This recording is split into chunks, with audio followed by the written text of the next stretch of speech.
మన గురువు గారైనటువంటి బ్రహ్మర్షి పత్రిజీ గారికి, అలాగే మనకు ప్రతిరోజు జ్ఞానాన్ని బోధిస్తూ మన ఆధ్యాత్మికతను పెంపొందించుటలో తోడ్పడుతున్న మన వంశీ మాస్టర్ గారికి నా ఆత్మ ప్రణామాలు.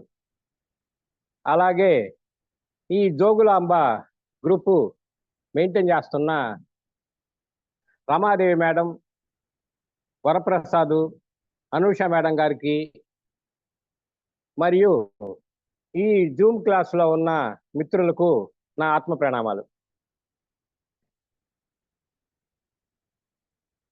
ఈరోజు నన్ను నేను పరిచయం చేసుకుంటాను.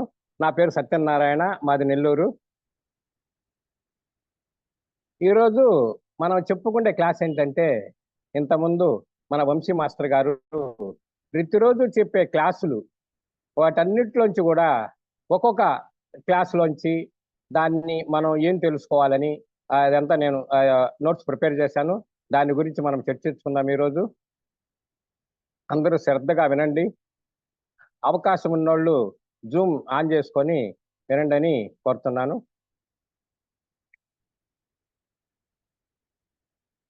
మొదటి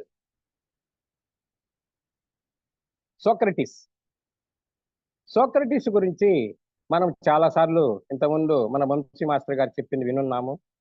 దీంట్లో ఏంటంటే, ఇతను ఒక పోయిట్, ఇతను ఒక కవి, ఇతను తర్క సిద్ధాంతం కోసం కవిత్వాలు రాసేవాడు. ఇతని కోసం ప్రతిరోజు ఉదయము ఇతని స్నేహితులు ఇంటికి వచ్చి ఆ తర్క సిద్ధాంతం గురించి మాట్లాడుకుంటూ ఉంటారనమాట. ఇట్లా ప్రతిరోజు వస్తున్నప్పుడు ఆ సోక్రటీస్ భార్య ఉంది. ఆమె ఏం చేస్తుందంటే, అలాగా ఇతని ఫ్రెండ్స్ ఇంటికి వచ్చి ప్రతిరోజు మాట్లాడుకోవడం, వాళ్ళని డిస్టర్బ్ చేయడం ఆమెకి ఇష్టం ఉండదు అనమాట. ఆమె ఏం చేస్తుందంటే, ప్రతిరోజు వీళ్ళని తిడతా ఉంటది. చూసి వాళ్ళను, విరవల్లారా, మీకేం పని లేదా, ఉదయాన్నే మా ఇంటి మీద పడి ఇట్లా చేస్తున్నారు అని తిడతా ఉంటుంది అనమాట. అట్లా తిడతా ఉన్నప్పుడు వీళ్ళు ఏం చేస్తారంటే, సరే ఒకరోజు మళ్ళా యథాప్రకారంగా ఆ ఫ్రెండ్స్ వస్తారు, ఆయన చెప్పే బోధనలు వినడానికి. వచ్చినప్పుడు మళ్ళా ఆమె వాళ్ళ మీద కోపడి తిట్లనకం బిగించేస్తుంది. అలాగా చేసినప్పుడు వీళ్ళు ఏం చేస్తారంటే, సరే ఇంకా లాభం లేదు, సరే బయటికన్నా వెళ్దామని చెప్పేసి ఆ ఫ్రెండ్స్ని తీసుకొని బయటికి పోయి మాట్లాడుకుందామని ఆ ఇంటి బయటకు వస్తారు.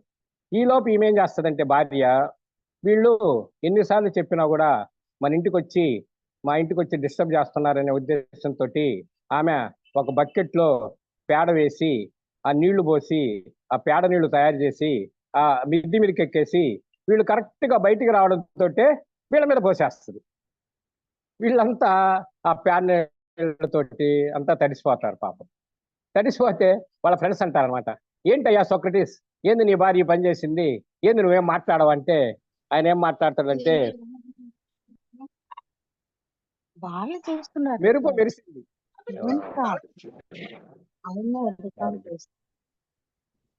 ఎవరో డిస్టర్బ్ వస్తుంది, అన్మ్యూట్ చేస్తాం. ఆయన ఏమంటాడంటే, సోక్రటీస్ కోపడకుండా, మెరుపు మెరిసింది, ఉరుము ఉరిసింది, వాన కురిసింది అంటాడనమాట. అంటే ఆయన కోపడకుండా, ఆయన భార్యని ఏమి వారించకుండా, మెరుపు మెరిసింది, ఉరుము ఉరింది, వాన కురిసింది అంటాడనమాట.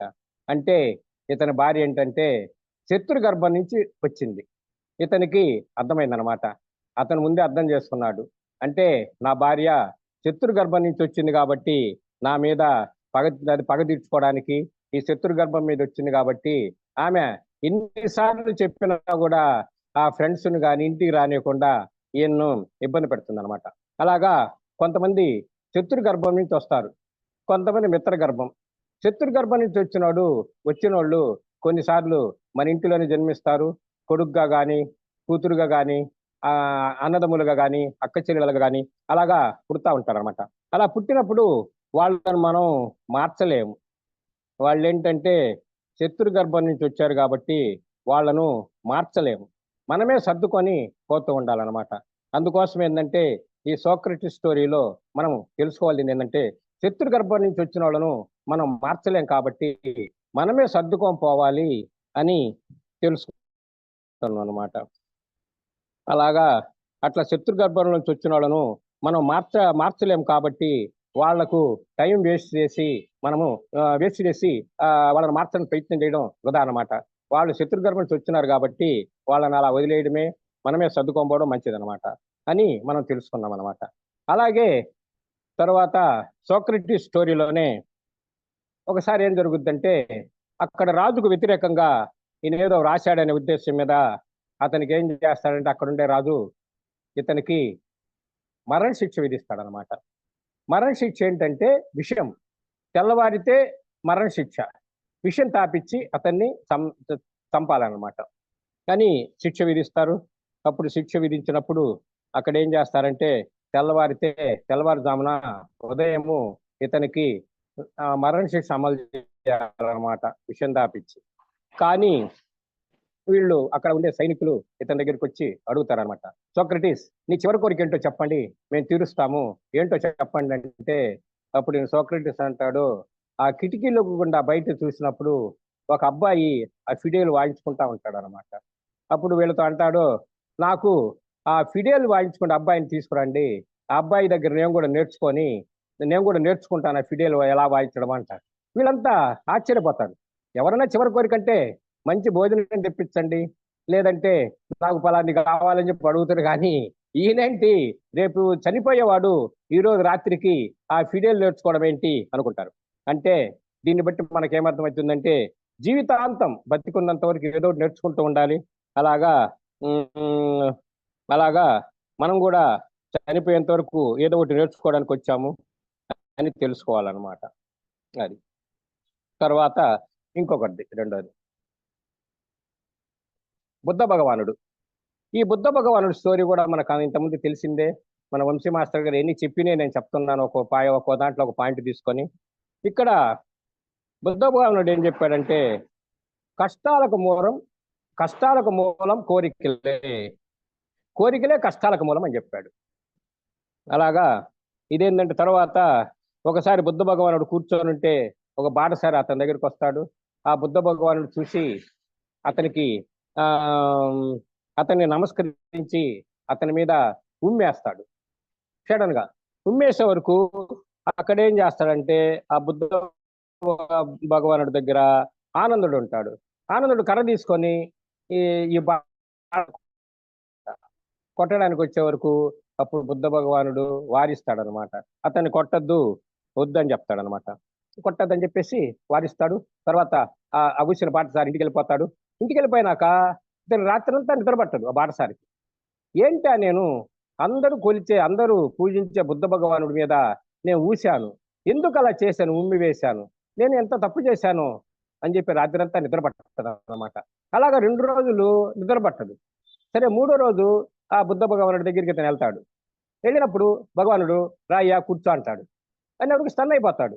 ఏంటి నేను 2 రోజుల క్రితం ఈయన మొహం మీద ఉమ్మేశాను, అయినా కూడా ఈ ఈ బుద్ధుడు నన్ను రమ్మని కూర్చోమన్నాడు అని అంటే ఇక్కడ మనం తెలుసుకోవాల్సింది ఏంటంటే క్షమించడం నేర్చుకోవాలన్నమాట.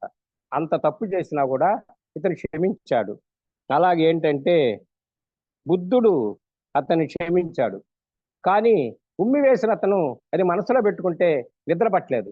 కానీ ఇతను బుద్ధ భగవానుడు అతనికి అసలు గుర్తే లేదు. ఓహో నువ్వు ఏం చేసావంటే 2 రోజుల క్రితం నీ మీద ఉమ్మి వేశానండి అని చెప్తాడు. అలాగా ఏంటంటే క్షమించడం నేర్చుకోవాలన్నమాట. అలాగే మనకేంటంటే ఇంకోటి మహాభారతంలో ద్రౌపది అమ్మవారిది జోద సభలో అవమానించబడుతుంది. ఆ చీరలు లాగి ఆమెకు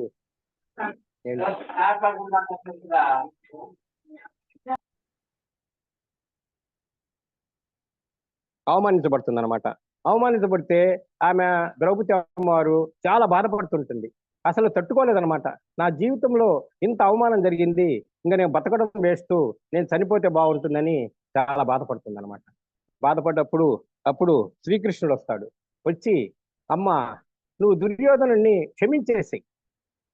క్షమించకపోతే నువ్వే దహించుకుపోతావు.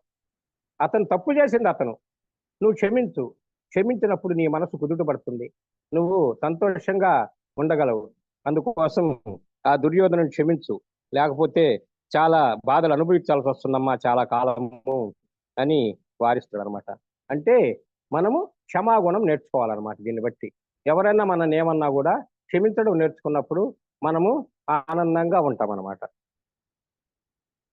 తర్వాత ఇంకొకటి, రత్నాకరుడు. రత్నాకరుడు అనే బోయవాడు ఉంటాడు. ఇతను మనకు తెలిసిందే స్టోరీ.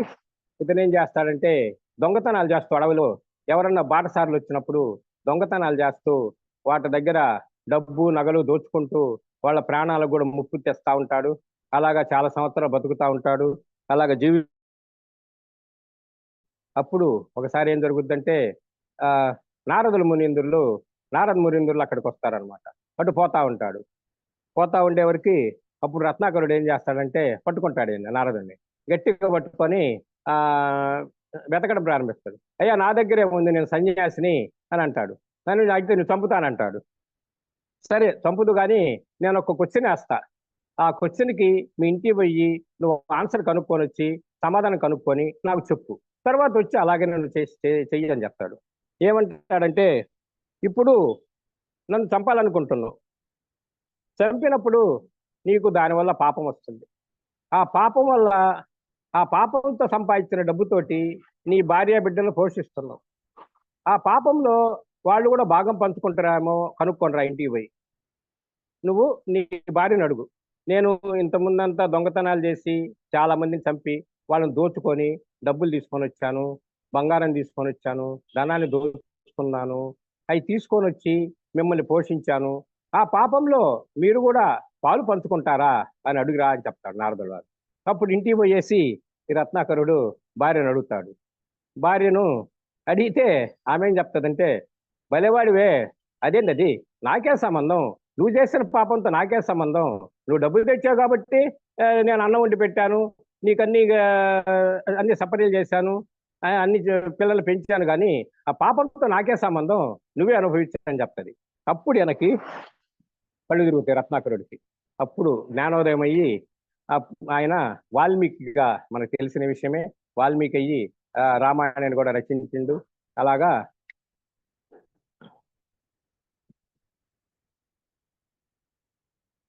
ఏదైనా కూడా ఏంటంటే మనం చేసే వ్యాపారాలు కానీ మనం చేసే ఉద్యోగాలు కానీ ఏమైనా కూడా చేసినప్పుడు ఇతరులకి హాని కలిగించి అధర్మంగా సంపాదించామా, ఎవరన్నా మనం సంపాదిస్తుంటే బాధపడుతున్నారా? కొంతమంది ఉంటారు ఫ్రెండ్స్, వడ్డీ వ్యాపారులు ఉంటారు.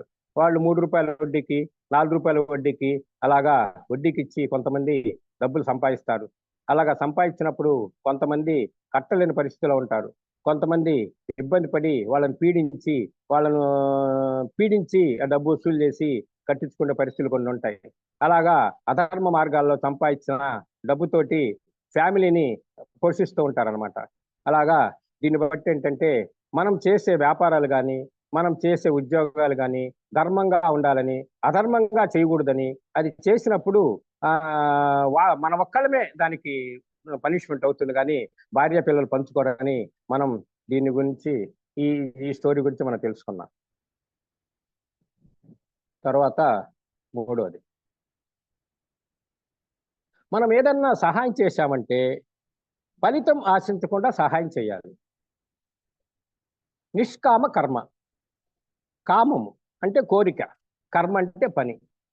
మనం ఏదన్నా పని చేసినప్పుడు నిష్కామంగా చేయాలి, అంటే కోరిక లేకుండా పని చేయాలన్నమాట. అలాగే మనము మహాభారతాన్ని గమనించినట్లయితే ద్రౌపది అమ్మవారు శ్రీకృష్ణుడికి ఒకసారి చేతి వేలు కొద్దిగా కట్టే రక్తం వస్తుంది. అప్పుడు ద్రౌపది అమ్మవారు పక్కనే ఉంటుంది. ఆమె ఏం చేస్తుందంటే టకటక ఆమె చీర కొంగును చించేసి టకటక కట్టు కడుతుంది. అంటే అసలు ఏం ఆలోచించదు అనమాట ద్రౌపది అమ్మవారు. అసలు ఏం జరిగిందా, దీనివల్ల మనకు ఈ కట్టు కట్టిందనో నాకేంటని ఉపయోగమా, అసలు ఏం జరుగుద్ది అని ఆలోచించకుండా ఆ శ్రీకృష్ణుడికి కట్టు కడుతుంది అనమాట. అలాగా తరువాత టైంలో మనకు తెలిసిందే, ఆ జూద సభలో ఆ కృష్ణుడి ద్వారా అదే కౌరవుల ద్వారా పరాభం జరిగినప్పుడు ఆ శ్రీకృష్ణుడి ద్వారా చీరలు వచ్చి తన మానాన్ని రక్షించుకోవడం అదంతా తెలిసిన విషయమే. అలాగా మనం కూడా ఏదంటే ఫలితం ఆశించకుండా సహాయం చేయాలన్నమాట. ఫర్ ఎగ్జాంపుల్, ఒక అడుక్కుండి అతను వచ్చాడు, అతనికి మనం డబ్బు దానం చేస్తాము, లేకపోతే ఏదన్నా ఆహారం, తిండి లేకపోతే ఆహారం పెట్టాము. పెట్టినప్పుడు మన మనసులో ఏం కలగాలంటే, ఇది అతనికి సహాయం చేస్తున్నాను, నాకు పుణ్యం వస్తుంది అని మనం మన మనసులో కలగకూడదు అనమాట. అంటే ఈ సహాయం చేస్తున్నాం కాబట్టి నాకు పుణ్యం వస్తుందని ఆశించకూడదు. అట్లే ఆ మహాభారతంలో శ్రీకృష్ణుడు చెప్పినట్టు నిష్కామ కర్మలే చేయాలన్నమాట మనం. అంటే కోరిక, దాన్ని ఆశించకూడదు, ఫలితం ఆశించకూడదు. అలాగా అట్లాంటి కర్మలే చేయాలన్నమాట. ఇప్పుడు ఫర్ ఎగ్జాంపుల్ మనం చూడండి, మన సృష్టిలో ఒక మామిడి చెట్టు ఉందనుకోండి. ఆ మామిడి మొక్క నాటినప్పుడు ఆ మామిడి చెట్టు చిన్న మొక్క పెద్దదై వృక్షమై మామిడి పళ్ళు ఇస్తుంది. ఆ మామిడి పళ్ళు ఎవరు తింటారు?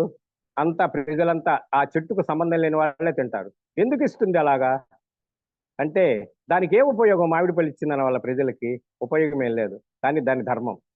అలాగే ఒక వేప చెట్టు కానీ, ఒక జామ చెట్టు కానీ, అలాగే విశ్వంలో పక్షులు, కోయిలు ఉంది, కోయిల పాడుతుంది. ఎవరి కోసం పాడుతుంది? దానికి ఏమన్నా లాభమా, ఉపయోగమా? ఉపయోగం లేదు. దాని ధర్మం. అలాగే మనం కూడా ఏంటంటే మనిషి జన్మ తీసుకున్నాక మనం కూడా పక్క వారికి సహాయం చేస్తూ, మన వల్ల ఎవరు ఇబ్బంది పడకుండా మనం జీవిస్తూ పక్క వారిని జీవింపజేస్తూ అలాగా ఉండాలి. అది మన ధర్మం అనుకోవాలి. ఈ ఈ మనం ఈ సహాయం చేస్తే నాకు పుణ్యం వస్తుంది, నాకు బాగుంటుందని ఆశపడకూడదు అనమాట. అలాగా నిష్కామ కర్మలు చేయాలని దీన్ని బట్టి తెలుస్తుంది. తర్వాత ఇంకో పాయింట్, మనం ఏది ఇస్తే విశ్వంలో మరలా మనకు అది పొందుతామన్నమాట. అంటే ఫర్ ఎగ్జాంపుల్, రామాయణంలో సీతాదేవి మనందరికీ తెలిసిన స్టోరీ ఇది. సీతాదేవి అమ్మవారు వనవాసంలో అక్కడ మాయి లేడి వచ్చినప్పుడు, ఆ శ్రీరామచంద్రుడు మాయి లేడిని తేవడానికి పోయినప్పుడు అక్కడ లక్ష్మణ స్వామి ఉంటాడు. లక్ష్మణ స్వామి ఉన్నప్పుడు ఆమె అదే రా శ్రీరామచంద్రుడు మాయి లేడిని తేవడానికి పోయినప్పుడు ఆ మాయి లేడి మారీచుడు హా లక్ష్మణ అని అరిసేవారికి, అప్పుడు సీతమ్మ వారు ఇక్కడ పర్ణశాలలో ఉన్నప్పుడు ఆమె భయపడి మీ అన్నయ్యకి ఏదో జరిగింది, నువ్వు వెళ్ళు అని చెప్తుంది లక్ష్మణుడితోటి. ఆ లక్ష్మణుడు అన్నయ్య చాలా పరాక్రమతుడు వదిన, అతనికి ఏం కాదు, నువ్వేం భయపడద్దని చెప్తే ఆ వినకుండా ఆమె ఒక మాట అంటుంది, ఆ మీ అన్నయ్య లేకపోతే నన్ను అనుభవించడానికి అని. అప్పుడు ఆ మాటతోటి చాలా బాధపడతాడు లక్ష్మణుడు. అలా బాధపడి సరే ఇంకా లాభం లేదని చెప్పి వాళ్ళ అన్న కోసం ఎతకడానికి పోయేటప్పుడు 3 గీతలు గీసి, అట్లా లక్ష్మణ రేఖలు 3 గీతలు గీసి అడవిలేకపోవడం అదంతా మనం చూసాం. అప్పుడు ఆ మాటకు లక్ష్మణుడు ఎంత బాధపడ్డాడు, మనసు ఎంత బాధపడిందో ఆలోచించండి. అసలు వాళ్ళ వదిన్ని కాళ్ళు తప్ప అసలు మొహం కానీ చూసేవాడు కాదనమాట లక్ష్మణస్వామి. వదిన్ని తల్లిలాగా భావించాడు. ఆ కాళ్ళు తప్ప ఆ మొహం కూడా చూడలేదు లక్ష్మణస్వామి. కానీ అలాంటి మాట సీతమ్మ వారు అలా అనే వరకు ఎంత మనస్సు బాధ చెందిందో మనం అర్థం చేసుకోవాలి. తర్వాత ఇలాగే ఆ సీతమ్మ వారిని అదే వాల్మీకి ఆశ్రమానికి శ్రీరామచంద్రుడు లక్ష్మణ స్వామి నుంచి పంపిస్తాడు.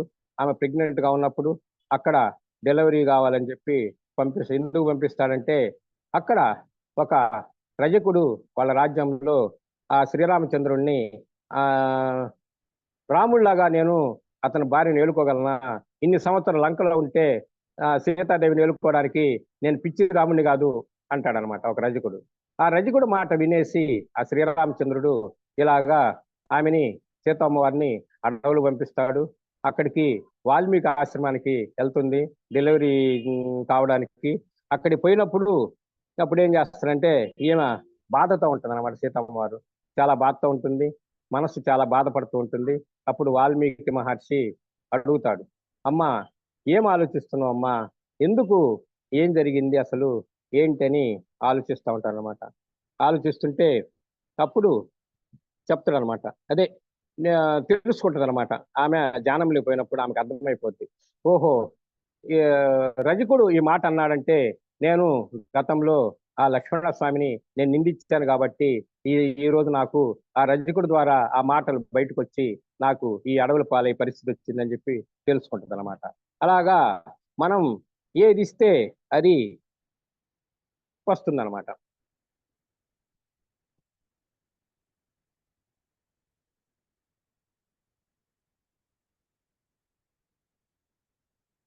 తర్వాత ఇంకొక పాయింట్. యేసుక్రీస్తు స్టోరీ. యేసుక్రీస్తుది కూడా మనం తెలుసుకున్నాం. యేసుక్రీస్తు వల్ల అతన్ని 2 చేతులు చీలలు కొట్టి అతన్ని కొండల మీద బంధిస్తారు. ఆయన్ని వేలాడదీస్తారు. ఆ సిలువుకు వేలాడదీస్తారు. సిలువుకు వేలాడదీసినప్పుడు ఆయన ఆయనలో మనం నేర్చుకోవాల్సింది ఏంటంటే జాలి, కరుణ, దయ అని నేర్చుకోవాలి. ఆయన చెప్పిన 7 సూత్రాలు తప్పు చేసిన వాడిని కూడా క్షమిస్తాడు. వాళ్ళు చీలలు కొట్టారు నా చేతులకు, ఈయన చేతులకు చీలలు కొట్టారంటే నేనంటాడు యేసు ప్రభు, వాళ్ళకు తెలియదు ఇది తప్పు అని తెలియదు కాబట్టి ఇలాగా చేశారు. అది తప్పని తెలిస్తే నన్ను ఎందుకు ఇలాగా చీలలు కొట్టి సిలువేస్తారని చెప్పి వాళ్ళకి తెలియపరుస్తారు. వీళ్ళకి తెలియదు కాబట్టి క్షమించాలంటాడు. రెండో పాయింట్, నేను నాతో కూడా పరలోకంలో వాళ్ళని ఉండమని అడుగుతాడు. మూడోది, అమ్మా ఇదిగో నీ కుమారుడు, నీ ఇదిగో నీ తల్లి అని బాధ్యతలు అప్పగిస్తాడు. 4, నా దేవా నా చేయి ఏల విడిచితివి అని. తర్వాత ఇంకో పాయింట్, నేను దప్పికొనుచున్నాను. తర్వాత 6వ పాయింట్, సమాప్తమైనది. 7వది, తండ్రి నీ చేతికి నా ఆత్మని. అంటే అలాగే మనం యేసుక్రీస్తును ఇచ్చినప్పుడు కూడా అతని తోటి పక్కన 2 దొంగలు ఉంటారు. ఆ దొంగలను కూడా అలాగే సిలువకేసి వాళ్ళను కూడా సిలువేస్తారు. సిలువేసినా కూడా ఈయనేం చేస్తాడంటే వాళ్ళని కూడా క్షమిస్తాడు. వాళ్ళంటే తప్పు చేశారు.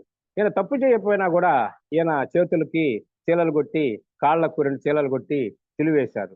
కానీ వాళ్ళు ఇది తప్పు అని తెలియదు కాబట్టి వాళ్ళని క్షమించాలని చెప్తాడు. అలాగా మనం ఆయన గురించి మనము ఆ స్టోరీ వల్ల జాలి, కరుణ, దయ అనేది తెలుసుకోవాలన్నమాట. తర్వాత ఇంకొక స్టోరీ.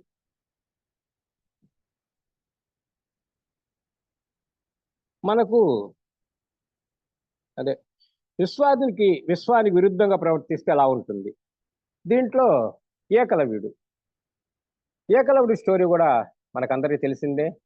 ఏకలవ్యుడు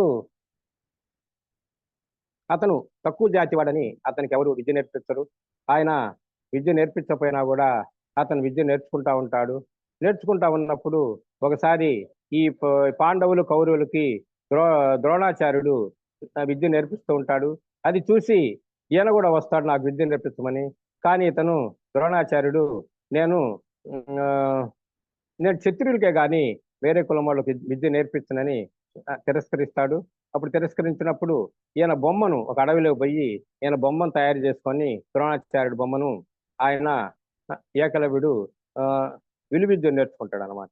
ఆ విలువిద్య నేర్చుకున్నప్పుడు దాంట్లో ప్రావీణ్యం సంపాదిస్తాడు. ఒకసారి అడవిలో అర్జునుడు, ద్రోణాచార్యుడు వీళ్ళు వస్తా ఉన్నప్పుడు ఒక కుక్క ఉంటుంది.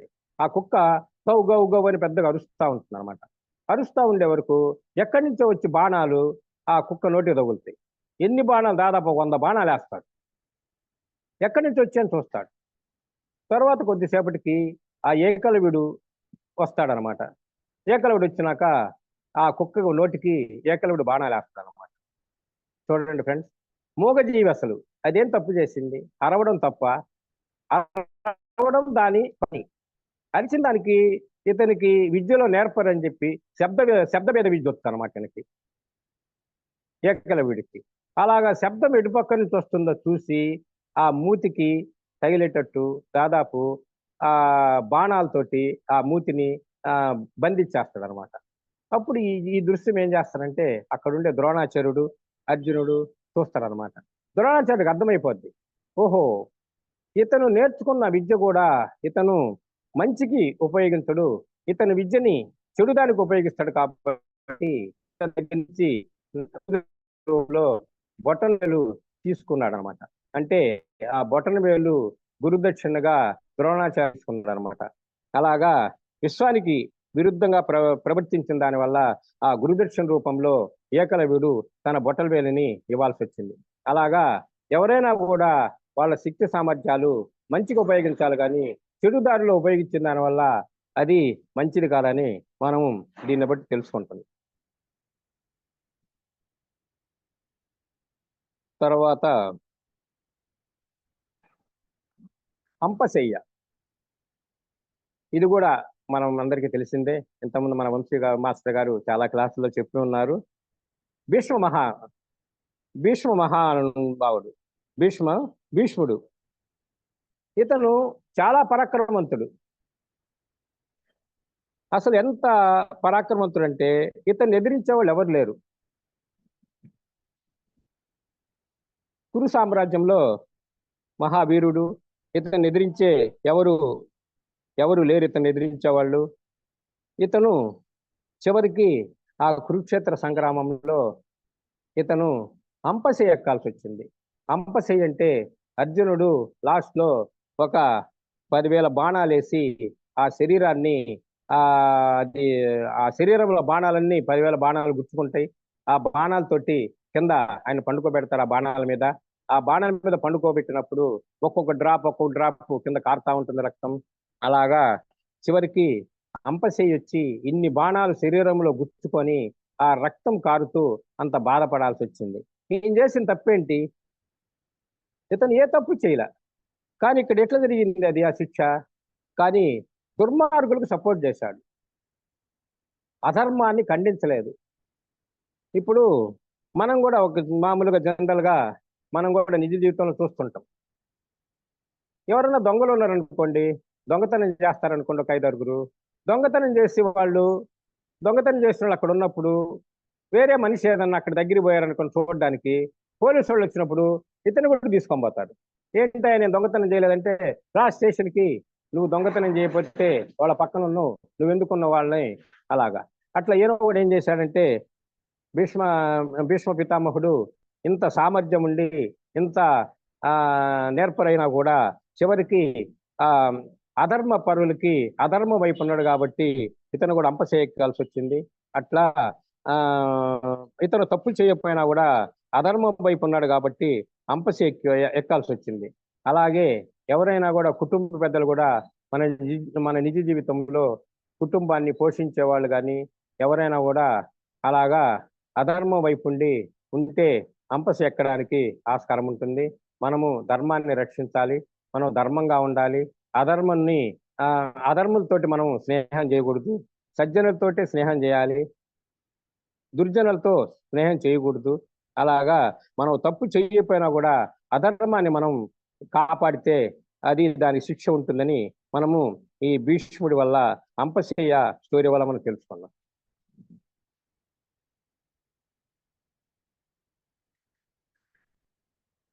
తర్వాత భక్త ప్రహ్లాదుడు. ఈ ప్రహ్లాదుడి స్టోరీ వల్ల మనం ఏం తెలుసుకున్నామంటే ఒక నమ్మకము, విశ్వాసము. ఇతను హిరణ్యకశిపుడి కుమారుడు, మనకందరికీ తెలిసిందే. ఇతను శివభక్తుడు, ఈయన ప్రహ్లాదుడు విష్ణు భక్తుడు. వీళ్ళిద్దరికీ పడదు. ఈయనేం చేస్తాడంటే ప్రహ్లాదుడిని శివానమంటే ఈయన హరి హరి అంటుంటాడు. ఎన్ని రకాలుగా చూసినా కూడా ఇతను మారడు. ఇతన్ని ఎన్ని రకాలుగా సామధాన దండోపాయాలు ఉపయోగించినా కూడా మారడనమాట. ఇతని మనసును మార్చాలని చెప్పి కొండల మించి కిందకు దొల్లిస్తాడు, ఏనుగులతో తొక్కిస్తాడు, ఎన్ని రకాల పాములు మెడలో వేస్తాడు. ఎన్ని రకాలుగా జరిగినా కూడా చివరికి హరి హరి హరి అంటుంటాడు, శ్రీహరిని నమ్ముకొని ఉంటాడు. అట్లా విశ్వాసం అన్నమాట అతని మీద. నన్ను ఆ శ్రీహరి రక్షిస్తాడు, నాకు ఏ ఇబ్బంది వచ్చినా కూడా ఆ శ్రీహరి నన్ను కాపాడుతాడు, అలాగా ఆ నారాయణుడే నన్ను కాపాడుతాడు అనే ఆ భగవంతుడి మీద విశ్వాసంతో అతను ఇన్ని వచ్చినా కూడా అతను ఆ విశ్వాసంతో వాళ్ళ తండ్రిని గెలిచి చివరికి ఒక స్తంభంలో నారాయణుడు ప్రత్యక్షం కావడం, అతను హిరణ్యకశిపుడిని సంహరించడం మనకందరికీ తెలిసిందే. అలాగా మనం కూడా ఏంటంటే ఒక విశ్వాసం, భగవంతుడి మీద విశ్వాసం ఉంచాలి. మనము భయాన్ని పోగొట్టుకోవాలంటే అభయాన్ని పొందాలి. అభయాన్ని ఆ భగవంతుడి ద్వారా అభయాన్ని పొందొచ్చు. అలాగా ఈ ప్రహ్లాదుడి వల్ల మనము భయాన్ని పోగొట్టుకొని అభయాన్ని పొందడానికి భగవంతుణ్ణి నమ్ముకోవాలని మనకు అర్థమవుతుంది. తరువాత దుర్యోధనుడు. ఇతను ఏంటంటే ఇతను కూడా మారడు. ఎన్ని మంచి మాటలు చెప్పినా కూడా, వాళ్ళ తల్లి గాంధారి ఎన్ని మంచి మాటలు చెప్పినా కూడా ఈయన మారడు. ఈయన మామ శకుని. శకుని దుర్యోధనుడిని రాంగ్ రూట్ లో నడిపించడానికి శతవిధాల ప్లాన్లు వేస్తా ఉంటాడు. అలాగా ఏంటంటే కుక్క తోకను మనం వంకర తీయలేనట్లు ఇతని బుద్ధి కూడా, దుర్యోధన బుద్ధి కూడా మహాభారతంలో మనం చూసినప్పుడు ఇతను కూడా మారడు. ఇతను వాళ్ళ అమ్మగారు గాంధారి చెప్పిన మాటలు కూడా పెడచెవిన పెట్టి ఆ శకుని చెప్పిన వాటిని వినేసి చివరికి చివరికి ఆ 100 మంది సోదరుల్ని ఆ కురుక్షేత్ర యుద్ధం జరిగి మరణాన్ని చవి చూడాల్సి వస్తుంది అనమాట. అంటే ఎలాగా ఒకసారి ఆమె గాంధారి లాస్ట్లో అడుగుద్ది అనమాట, కృష్ణ నీకు ఇదంతా తెలియదా? నువ్వు ఈ విధంగా కురుక్షేత్రం జరిగినప్పుడు నా బిడ్డలంతా చనిపోతారు నీకు తెలుసు కదా అని చెప్పి బాధపడుతుంది. నువ్వు మార్చచ్చు కదా దుర్యోధను అంటే, అప్పుడు ఆమె అంటుంది, అత్త నన్ను నేను దుర్యోధనుని మార్చలేను. వాళ్ళ రాత అలా ఉంటుంది, అలాగా వాళ్ళని మార్చడం నా వల్ల కాదు అని చెప్తాడనమాట. అలాగా ఒక్క ఆ ఈ కురుక్షేత్ర యుద్ధం జరిగి ఆ 100 మంది సోదరులు మరణాన్ని చవిచూచారనమాట. తర్వాత ఇంకోటి కంచర్ల గోపన్న. ఇది కూడా మనకు తెలిసిన స్టోరీ. రామదాసు. ఈ కంచర్ల గోపన్న రామాలయం కట్టించడానికి ఇతను ఆ డబ్బు వసూలు చేసి రాముల వారి గుడి కట్టిస్తాడు. ఆ గుడి ఇచ్చినప్పుడు అది ఇతని మీద కొంతమంది గిట్టని వాళ్ళు ఆ తానిషా ప్రభుకి చెప్పి ఈ ఈ డబ్బులంతా కూడా గుడికి ఉపయోగించాడు, ప్రజల దగ్గర నుంచి వసూలు చేసిన పన్నునంతా చెప్పడం, అలాగ అతన్ని కారాగారంలో బంధించడం, చాలా హింసలు పెడతారు. హింసలు పెట్టి చాలా బాధపడతారు. వీటన్నిటికీ కారణం ఏంటంటే ఒక జీవిని బంధించడం, దాన్ని వాటి స్వాతంత్రాన్ని అపహరించడం, వాటి స్వేచ్ఛను అపహరించడం అన్నమాట. ఇతను చేసిన పని ఏంది? ఒక రామచిలకను పంజరంలో బంధించాడు. ఒక రామచిలకను పంజరంలో బంధించిన నేరానికి ఇతను ఆ గోల్కొండలో ఆ తానిషా ప్రభు చేత ఆ జైలులో ఉండి శిక్ష అనుభవించాల్సి వచ్చిందనమాట. అలాగా పక్షిని రామదాసు చిలకను బోన్లో బంధిస్తేనే ఇంత శిక్ష అనుభవించాడే.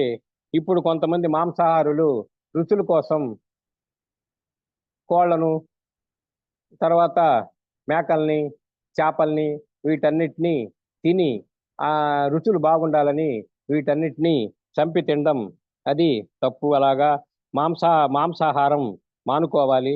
మనం జీవిస్తూ ఇతర జీవులను జీవింపజేయాలి, కానీ మన వల్ల ఏ జీవి కూడా బాధపడకూడదు అని తెలుసుకోవాలి.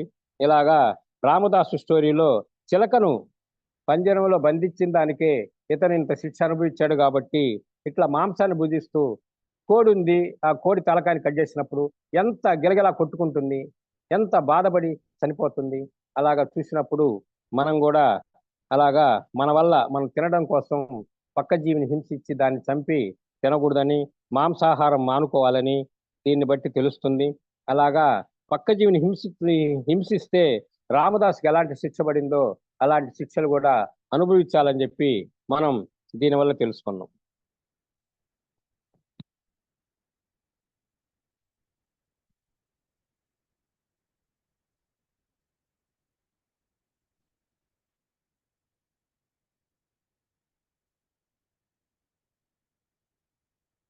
తర్వాత ఇంకో స్టోరీ. మహాభారతంలో ఆ కురుక్షేత్ర యుద్ధం అయిపోయినాక పాండవులు గెలుస్తారు. గెలిచినప్పుడు కౌరవులందరూ చనిపోతారు. చనిపోయినప్పుడు వీళ్ళు ఏం చేస్తారంటే పాండవులు శ్రీకృష్ణుడితో, బావా మేము తీర్థయాత్రలు బయలుదేరుతాము, మేము పాప ప్రక్షాళన చేసుకోవాలి, చాలా కొన్ని పాపాలు చేశాము, చాలా మందిని సంహరించాము, యుద్ధంలో చాలా రక్తపాతం జరిగింది, వాటన్నిటికీ మేము ఆ పరిహారం చెల్లించుకోవాలి కాబట్టి తీర్థయాత్రలు పోతున్నాము అంటారు. శ్రీకృష్ణుడు అంటాడు, అదే సరే తీర్థయాత్రలు పోతున్నారా పాప ప్రక్షాళన కోసం అంటాడు. అవును బావా అంటాడు. అప్పుడు శ్రీకృష్ణుడు ఏం చేస్తాడంటే వాళ్ళు పోయేటప్పుడు ఒక సొరకాయ ఇస్తాడు అనమాట. ఆ సొరకాయ ఏం చేస్తారంటే చెప్తాడు శ్రీకృష్ణుడు, బావా మీరు ఎన్ని తీర్థాల్లో మునుగుతారు, అన్ని తీర్థాల్లో కూడా ఈ సొరకాయ ముంచండి అని చెప్తాడు. తర్వాత వీళ్ళు ఏం చేస్తారంటే పాండవులు ఆ సొరకాయని తీసుకొని ఆ తీర్థయాత్రలకు బయలుదేరతారు. ఆ తీర్థయాత్రలు పోయినప్పుడు అన్ని తీర్థాల్లో వీళ్ళు మునిగిన తీర్థంలో ఈ సొరకాయను ముంచి, అన్ని తీర్థాల్లో సొరకాయను ముంచి తర్వాత చేరుకుంటారు వాళ్ళ ఇంటి చేరుకుంటారు. చేరుకున్నప్పుడు సరే అందరికి భోజనాలు పెడదాము, అందరిని పిలిచి ప్రజలందరినీ, రాజ్యంలో ఉండే ప్రజలందరినీ అనుకొని ఈ సొరకాయను ముక్కలు చేసి దాంట్లో కూరలు వేద్దామని చెప్పి నేను ముక్కలు చేస్తారు. ముక్క చేసినప్పుడు ఒక ముక్క నోట్లో పెట్టుకుంటే చేదుగా ఉంటుంది. చేదుగుండే వరకు ఏంది చేదుగా ఉంది బావా అని చెప్పి కృష్ణుడి దగ్గరికి వస్తారు. ఏంది బావా ఇది చేదుగా ఉందంటే, అవును నేను చేదుగా ఉండే సొరకాయని ఇచ్చాను, కానీ ఈ తీర్థాలన్నిట్లో మురిగితే మీ పాపం ప్రక్షాళన అవుతుంది అన్నారు కదా, అలాగే ఈ సొరకాయకుండే చేదు కూడా పోయి తీపి వస్తుందేమో అనుకున్నాను, వచ్చిందని అడుగుతాడు. అలాగా మనము ఈ సొరకాయ స్టోరీ వల్ల కూడా పాపాలు చేసి తీర్థాలు మునిగితే ఆ పాప ప్రక్షాళన కాదు అని తెలుసుకోవాలన్నమాట. అలాగా తర్వాత గమ్యం. మన గమ్యాన్ని మనము చూసుకోవాలన్నమాట. ఎలాగంటే రకరకాల మనుషులు రకరకాల గమ్యాలు ఉంటాయి. ఇప్పుడు హైదరాబాద్ పోయేవాళ్ళు హైదరాబాద్ బస్సు ఎక్కుతారు, బెంగళూరు పోయేవాళ్ళు బెంగళూరు బస్సు ఎక్కుతారు. అలాగా మన గమ్యం ఏంటి? మంది ఆధ్యాత్మిక బస్సు అనమాట. మనము ఆధ్యాత్మికం కోసం వచ్చాం కాబట్టి మనము మన ఆధ్యాత్మిక బస్సు రోజు సజ్జన సాంగత్యం, ధ్యానం చేసుకోవడం, తర్వాత మనం ఇంతకుముందు తెలియక దుష్కర్మలు చేసినప్పుడు ఆ దుష్కర్మలకి ఇప్పుడు మళ్ళా చేయకుండా ఆ దుష్కర్మలకి కర్మ ప్రక్షాళన చేసుకోవడానికి, కర్మ విపాకజ్ఞానం చేసుకోవడానికి ఇవన్నీ చేసుకోవాలి. మనము ఈ వంశీ మాస్టర్ సారు వల్ల నా వాస్తవానికి నేనే కారణమని తెలుసుకున్నాం. మనం తప్పు చేసినప్పుడు పశ్చాత్తాపం, పరివర్తన, ప్రాయశ్చిత్తం అనే వాటిని తెలుసుకున్నాం. అంటే ఫ్రెండ్స్, మనము అలాగే జీవితం ధర్మం, న్యాయం వైపు ఉంటూ మనం జీవిస్తూ తోటి వారిని జీవింపనిస్తూ ఉండాలి. మనం తప్పు చేసినప్పుడు మనస్ఫూర్తిగా క్షమాపణ అడగాలి. మనము ఈ భూమి మీదకి ఆత్మలోకాన్ని నుంచి జన్మ తీసుకోవడానికి సుమారు 30 కోట్లతో పోటీపడి మనం ఈ మానవ జన్మ పొందాము. కాబట్టి దీనిని విలువగా ప్రసాదంగా చూసుకోవాలి. నిష్కామ కర్మ సిద్ధాంతాన్ని పాటించాలి. అలాగా మనం కూడా ఈ భూమి మీదకి వచ్చాం కాబట్టి మన తోచిన సహాయం మనం పక్షులకు కానీ, జంతువులకు కానీ, మనుషులకు కానీ అలాగా సహాయం చేయాలి. అలాగా మనము పశ్చాత్తాపం, పరివర్తన, ప్రాయశ్చిత్తం. ఏదైనా తప్పు చేసినప్పుడు మనస్ఫూర్తిగా పశ్చాత్తాపం కోరుకోవడం, తర్వాత పరివర్తన, తర్వాత ప్రాయశ్చిత్తం. అలాగా ప్రాయశ్చిత్తం అంటే సేవా కార్యక్రమం. అలాగా మనం కూడా ఇంతకుముందు ఏదైనా తప్పు చేసినప్పుడు దానికి పశ్చాత్తాపడి పరివర్తన చెందితే మనకు కూడా శిక్ష తగ్గుతుంది. చిన్న ఎగ్జాంపుల్ అనమాట దీని గురించి. ఒక అతను ఒక మర్డర్ చేస్తాడు, హత్య చేస్తాడు. అతని జైలుకి తీసుకుపోయి జైల్లో వేస్తారు. అతనికి 10 సంవత్సరాలు కారాగార శిక్ష విధిస్తుంది. 10 సంవత్సరాల కారాగార శిక్ష విధించినప్పుడు అతను ప్రవర్తన చూస్తారనమాట. ప్రవర్తన చూసి అతనిలో మార్పు వస్తుంది. ఒరేయ్! నేను పొరపాటున ఏదో చేశాను, తప్పు చేశానని చెప్పి తెలుసుకొని ఆయన ఆ ప్రవర్తన మార్చుకొని పరివర్తన చెందుతాడు. చెందినప్పుడు గవర్నమెంట్ ఏం చేస్తదంటే, ఆ 10 సంవత్సరాల శిక్షను 5 ఏళ్లకు కుదించి 5 ఏళ్లకు బయటికి పంపిస్తారు.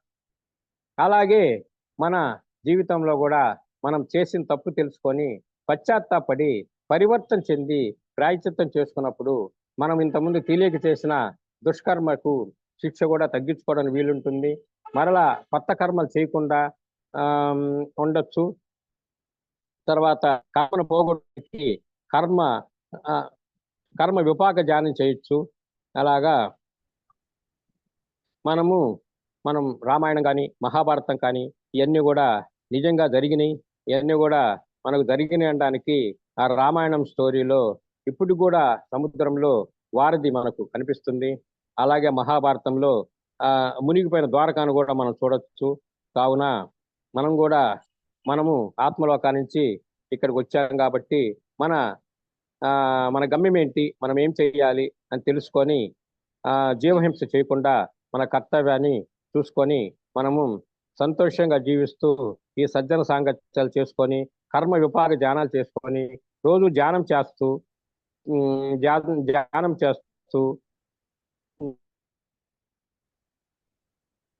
చేసిన కర్మలకు ఫలితం తగ్గించుకుంటూ మళ్ళా కొత్త పాప కర్మలు చేయకుండా ఉండాలని కోరుకుంటూ నాకు ఈ అవకాశం ఇచ్చిన వారందరికీ నా కృతజ్ఞతలు చెప్తూ, మీరు శ్రద్ధగా వినడానికి మీకు అందరికి కూడా నా కృతజ్ఞతలు. థ్యాంక్ యూ అందరికి. Thank you sir. Thank you. Thank you.